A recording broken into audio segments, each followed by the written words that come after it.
Kamoro moro maentie jano mar LTN en otieno maber waduogo kendo wadhi nyime kod chenro mar kuku mar wach tok weche manyien. Chenro ni erikelo ni kinde ka kinde koran Jeff Olomba. Otieno ma kawuono wach madwa wuoye en wach mar chula ma Migingo. Ka wach kamano ero ageno ni oganda luo duto winja maber. Chula ma Migingo usenyo ni osebedo kod chochni koni kod kocha wadwa rango ni to en ang'o matimore kuno to sirikal marwa ang'o momiyo pod waneno ka oling onge wach magisegolo no achiel kachiel. Ka in kod ote achiel kachiel namba waringo malo kanyero kidwa yudo wa kamora mora maintie katine inyamburko nitiere website mar Lolwe TV mibro neno gima dhi nyime kaindi saniri kamora mora maintiere.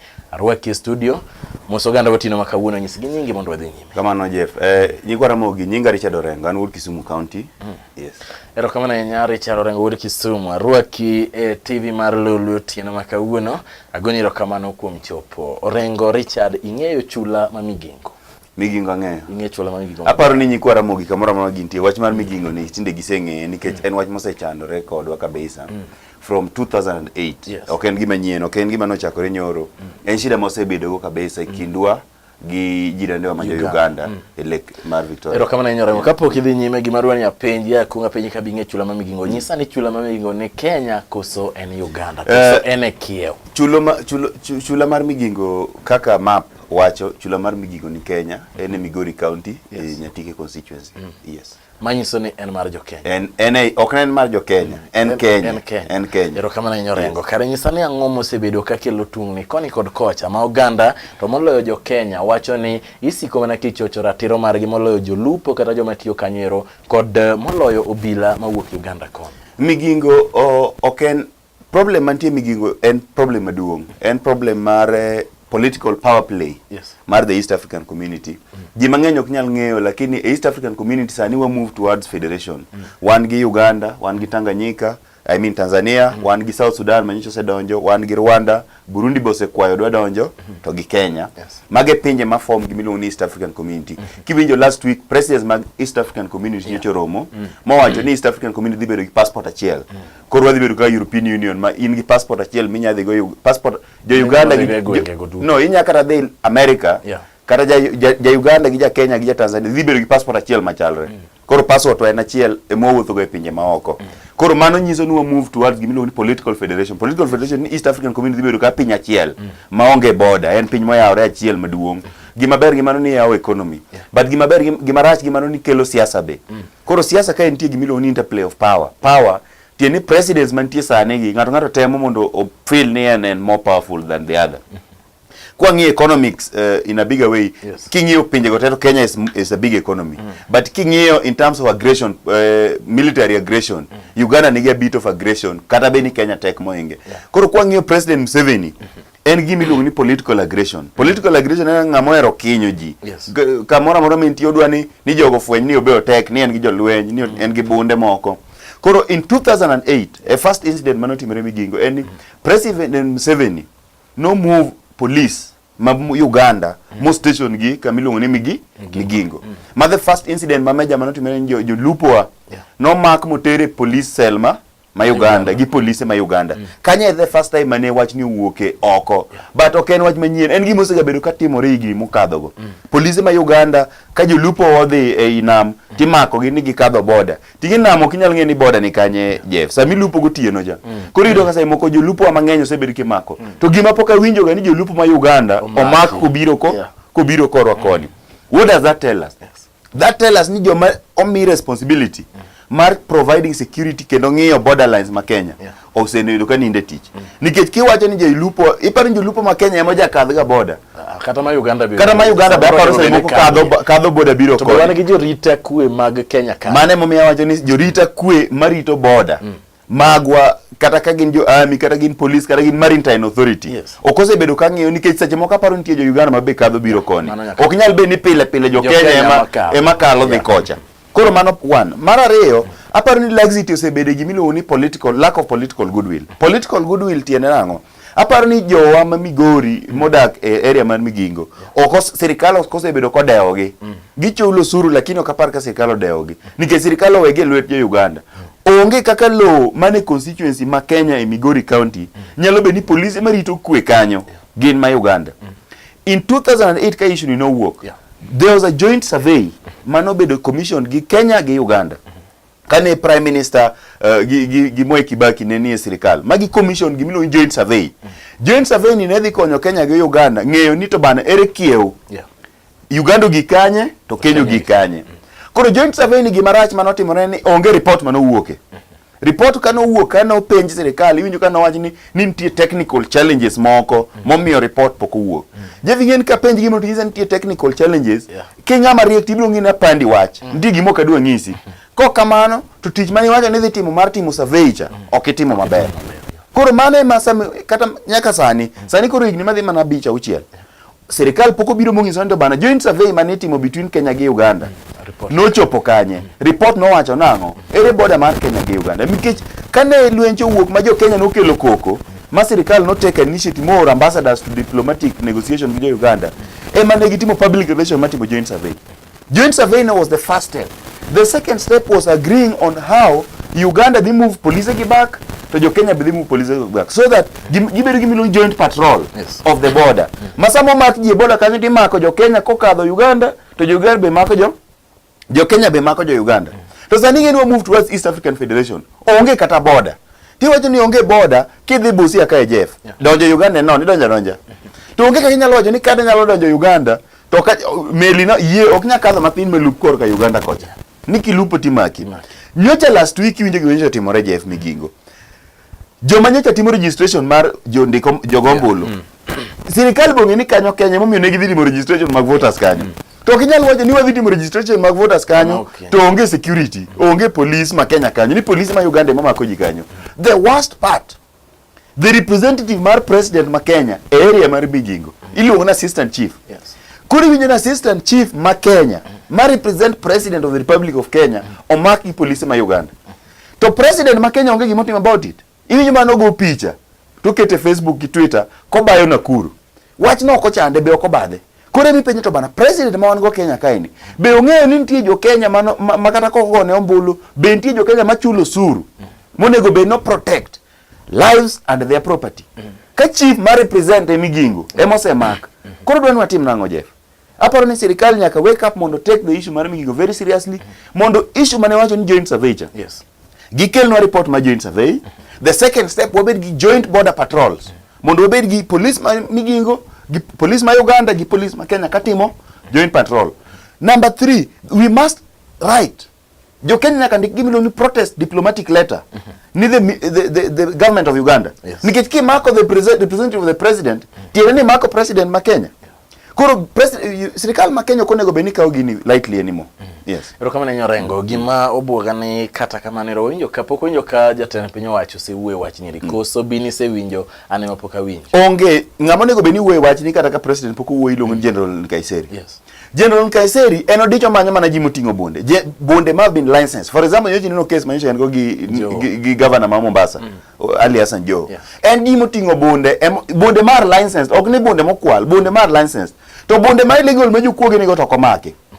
Representative mare, ingeni assistant chief ni Ministry of Interior. Yes. Mago are his staff. Staff ne omak gi the government of Uganda to onge gimo wacho kar about it.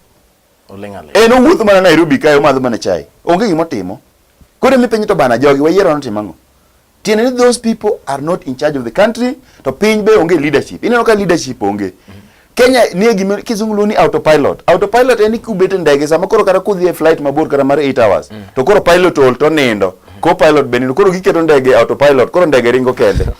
Kore ma Kenya nitie Kenya sani ka monti ni kero Kenya ringo mana kende. Winjo mabera winjo kae wacho wach Nkaiseri neno ka ochako yier jo board mag mar chiwo tiko mag magina. Yes. Mano mana bang' juma mokalo nero kana weche jo chendo koni kod kocha Nkaiseri no yiero oganda manie board mar jok mabiro chung' ne ng'iyo weche gweko mag magina. Ma indi ni kuku mar wach otieno ma kawuono warango weche gweko mag chula ma Migingo mabende oganda mathoth miwuoro osiko kaoro oteka gi penyo ni to Migingo ne Kenya koso Migingo ne Uganda. Geno ni winjo maber wabiro duogo bang' thuolo machuok.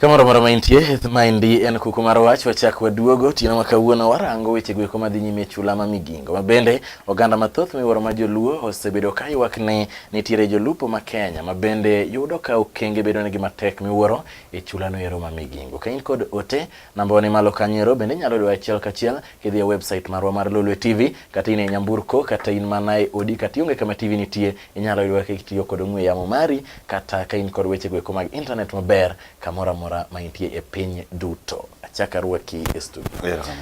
Mosto ganda wagieki nyingi mondo wadhi. Nyikwara mogi kaka nasewacho nyinga en Richard Orengo.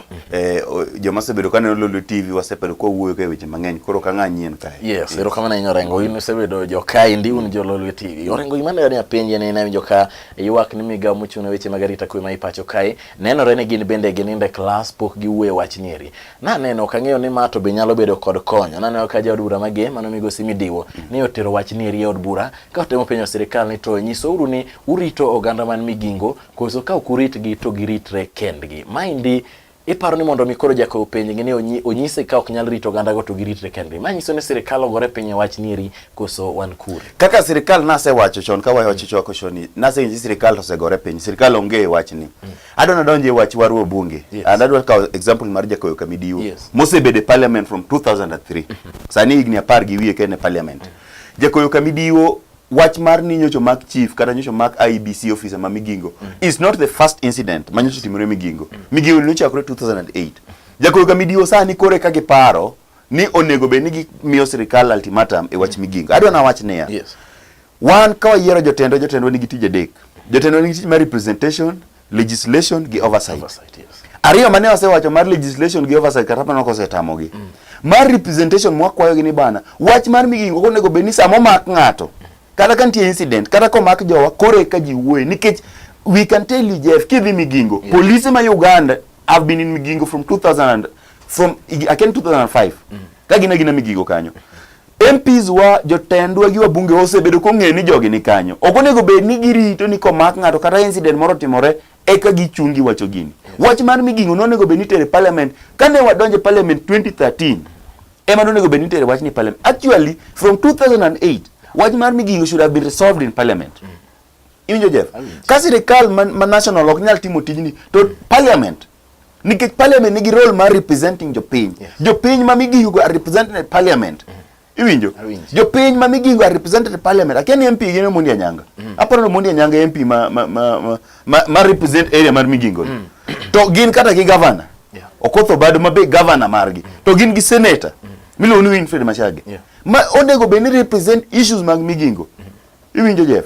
Koro kik bed ni Jakoyo dwa wacho sani ni gidhi mobilize. Gidhi mobilize mondo timango. Gidhi timango. Mobilizing, what does mobilizing mean? Udhi timango, udhi go police ma Uganda. Iwinjo Jeff? Jowo keto siasa gik ma serious kaka Migingo. Kane jotelo gi be ni gin serious wach Migingo, they will have resolved it in 2008. Not now. Wacho ni gidhi mobilize jopiny mondo odhi Migingo, mondo dhi timango. Okotho bado bende miwacho ni rembe juma mokalo no wacho ni ka wach nyeri osetamo sirikal maduong' loso no wacho ni bro kaw jo Migori mondo gidhi Migingo mondo giwach ne jo Uganda ni mano kargi mondo gigo tach kana. Aparo ni Kotho bado kaka governor ma Migori to nigi responsibility. Kendo anta yie gi idea mokelo ni he can go there nikech matij national government. Matij national government. Ka national government gi MPs nikech MP ema represent jo Nyatike constituency and national government. Ka MP Manyatike poko kelo wach ni National Assembly. Ka poko kel question kata bill moro manyalo discuss wach Migingo market something or policy moro e wach Migingo ni. Taparo no Kotho bado kaka governor wa Migori must now take responsibility mondo ti kata ingeno Kotho bado be nigi security mage moko kanyo. Milo ni council askaris. Onyalo kata tero gi Migingo kanyo mondo gigol police ma Uganda ka Kenya ok dwa nikech what we need to do now nikech sirikal mar Nairobi osenyoro wagi wach Migingo ni. Apar ni wabe wanyor jo Uganda gi mondo obeda diplomatic issue. Nikech kwa nyalo golo police ma Uganda kanyo forcefully. Then Uganda koro write a diplomatic protest letter to Kenya mondo Kenya respond mondo koro wang'is gi gimo ne watimo mano. Nikech sirikal ma Kenya has abandoned us. Koro kwayo jotendwa ni wach ni koro wawe wacho ni national government nikech national government osefail. Wakao jo piny mondo wadhi go Migingo mondo wakao Migingo nikech koro Migingo ni ka sirikal ouse to ginyiso ne giuso jo Uganda pesa di mondo waduok ne gi pesa no nikech Migingo ten mar jo Kenya kendo en mar jo Luo kendo en mar jo Migori county. Erokamano ne nyorengo winji chakinyisa ni to wach mar jatelo mabende pingo piny owacho wan migo Raila Amolo Odinga geno ni bende ni neno juma mokalo bende no owuoyo wacho ni obro marshal jo opposition duto mondo gine kaka ginyalo tieko wach ni ribi paro ne gin kod teko mar timo kama anto migosi Raila Amolo Odinga nadwa ni luongi ni ogaye mar kod kiwacho ni migosi Raila Amolo mapingo sirikal mano to nying mok ber gi jakom Raila Amolo Odinga adwa ni luongi ni ogaye mar kod ogaye mar kod adwa na yiego gai mar kod oko pingi Raila en ogai mar kod ogai mar kod adwa na wach niya migosi Raila Amolo Odinga nowacho no dhi mobilize opposition mondo gi take over migingo gimo mi adwa na yiegi Raila Amolo Odinga en ni sirikal mar national government ni bende gi teko mar timo kama Raila nigi teko ni Raila en jatend joluo to en jatend jo Kenya to en jatend jo kod to migingo en stronghold mar kod yes ko Raila nigi teko yes rego dhi nyime adwa na wach na support gi Raila Amolo Odinga wacho nikech sani kama koro wachopeni sirikal ma national ose abandonwa gima ne wapenjo kane gine chakore to be kane sirikal ma Kenya ouso ne sirikal ma Uganda migingo gingiswa gigol na document ni bana title deed mane gimiyo Uganda en title deed ne pesa di to Uganda no chulo pesa di nikech kata Migori County nyalo contribute maduok na Uganda pesa no mondo wakaw migingo to gima mi wacho kamano nikech onge ngama ngiswa ang'o miyo sirikal ma Kenya is not very interested in resolving issue mar migingo emo mi ana support Raila Amolo Odinga ni bana ka koro tamo sirikal ma national to kotho bado se wacho ni is going to lead jo Migori in taking over migingo aparo ni wan kako nagi jodala wa ma jo Migori wan kaka jo Kisumo jo Siaya jo Homa Bay gi jo Luo ma Nairobi ka nyaka koro wa support jo Migori mondo wadhi wakaw migingo nikech migingo ni onge ng'anyiso gima notimore survey notim survey olal kamano Jeff joint patrol mane wacho no way kamano is only the security ma Uganda ema control migingo tapenyo bana security ma Uganda control migingo why Kenya ka onge security ka jolweny wan gi jolweny mang'eny moingo Uganda ka bunde wan gi bunde mang'eny moingo jo Uganda ka police wan gi police mang'eny moingo military might marwa pek moingo ma Uganda en ang'o ma Uganda notimo nwa ma migingo ni wamulo mana gi glove kama onge ng'ama sewinjo kowuok matek e wach migingo ni kata kwedo chien kata mane coalition government coalition government mane migosi Raila Amolo nitie to migosi Kibaki bentie onge ok na winje kata Raila kowuok matek e wach migingo ni ndalogo kata Kibaki kora pinyo to bana migingo ni what is it ang'o ma sirikal notimo between Kenya gi Uganda e wach migingo ni momiyo onge ng'ama wuok ne Museveni matek e wach nikech Museveni en to wuok matek en osekawo migingo moketo polise gi kanyo ma polise gi marito migingo what is shocking mini kanyo jo Uganda go kura nyocha ka winjo ka jo migingo go kura Uganda to polise ma Uganda to ni migingo to penyo to bana kara en nang'o koro aparo ni sirikal nyaka take up this issue now to ka sirikal ok nyal to ana support Okotho bado kenda support gi Raila Amolo Odinga nyocha wacho ni jopiny kendo ma joluo nikech wach ni koro aparo ni joluo koro sewewe lwet nono jopiny kendo ma joluo nyaka koro wuog oko mondo dhi okaw migingo winji maber Orengo Richard gima dwani mondo itiek maber ni ok dang wawache wach mar chula ma migingo oganda wa samoro nitiere joma winja kaka wawache dhowani oginyo ni to migingo nieri ang'o momiyo wakedo ni mondo mana kaka en marwa no odong' marwa ng'ato nyalo penjo ni to ber mane mantiere migingo to maloyo weche mag ohala kwa ng'iyo ber mane manitiere ne oganda wa e chula mar migingo en around rock inside Lake Victoria what has gima research marine research osenyiso kata mana from experience mag fishermen and in the area the water around migingo no nigi rech mang'eny kabisa jolupo kodhi kanyo to yudo rech mang'eny kendo gigodo rech mopogore over the years kendo rech makanyo osebedo ka ng'eny over the years koro economically migingo is very important for our people nikech jodala wa gin jolupo koro jolupo madhi kanyo koyudo rech mang'eny eka giyudo pesa mang'eny maginya tero nyithindo school maginya tero nyithindo hospital maginya chulo go fees ne nyithindo kata maginya chamo koro migingo has got a lot of economic interest for our people mano mokwongo economically politically and gimiluongo national pride mar Kenya migingo is our land onge kaka wanyalo delegate part of our territory to a foreign control kora paro ni for patriotism and national interest marwa mar Kenya migingo is very important for us for economic purposes for our people malupo kanyo politically for patriotism purposes. Erokamano ahinya Orengo, awinji maber. Mano ere gima ne nyaka watiek godo nikech oganda nyaka ng'eni to ang'o momiyo migingo ni eri nyaka wakedne nikech adieri ka en gima onge kony monyalo kelonwa to gik ma konyowa to onge tiende mondo walar. Mano be onge kata tiende mondo wakelnu wach ni eri otieno ma kawuono mwawachonu wach migingo kwa ng'eyo ni ok onyalo konyowa. Uwinjo kaka onyalo konyowa. Orengo, iwacho ni in kod iseyie ibro dhi migingo go koth obado gini mondo odhi okaw chulano. An ka jodala wadhi migingo to abe abro dhi migingo. Gidhi to kid. Ing'eni ya, for now an anyalo bedo ni an jatelo in my own capacity. Yes. To sani pok abedo jatelo moyier to represent people. Mano bro biro mbele kucho. Chieng' madwano yiera ka bro biro wacho. Kaka inyogochni ni ji dhi to mana ka idhi kaka japiny idhi. Adhi kaka supporter mar initiative mar recapturing migingo. Agero ka oluogi baji to ibro dhi. Of course. Ibirege lal no Nairobi ka. Kendo kata mana kinya in the course of the weekend kai. Yeah. Anyalo tema manye governor badagoni sima penye to wadhi karango. Kamano. Kendo abro kata goche ne governor ma Kisumu be angise ni bana wan kaka jo Kisumu wadhi wa support uru jo Migori. Kamano. Kisumu weche magari takuwa sala so maber. Kisumu be ber temore lakini adwa nodugo wache wach Kisumu kae. Aneno ka sani waikore ne elections mar governorship. Koro sani ji osewuok oko, nyiri osewuok oko. For two brothers haparo ni wasetieko.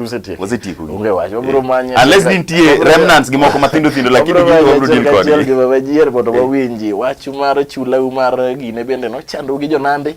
Ageno ni embede no rumo. Lweny border issue mar Luogi Nandi Kisumu gine kanyo to yendo poko rumo. Is not only so haparo ne en gimino ni poko miye gimilo comprehensive solution. Omiye lip service. But aparo ni wanyalo discuss another day. Wabro winjo mabe ko duto juma manyien kwa duogo. Mano ne en Richard Orengo kabene no watu kachiel e kuku mar wach. An mana kelo chenro an Jeff Olumbaka. Erokamano. Kwa chako rom kendo uriti masana. Otieno maber.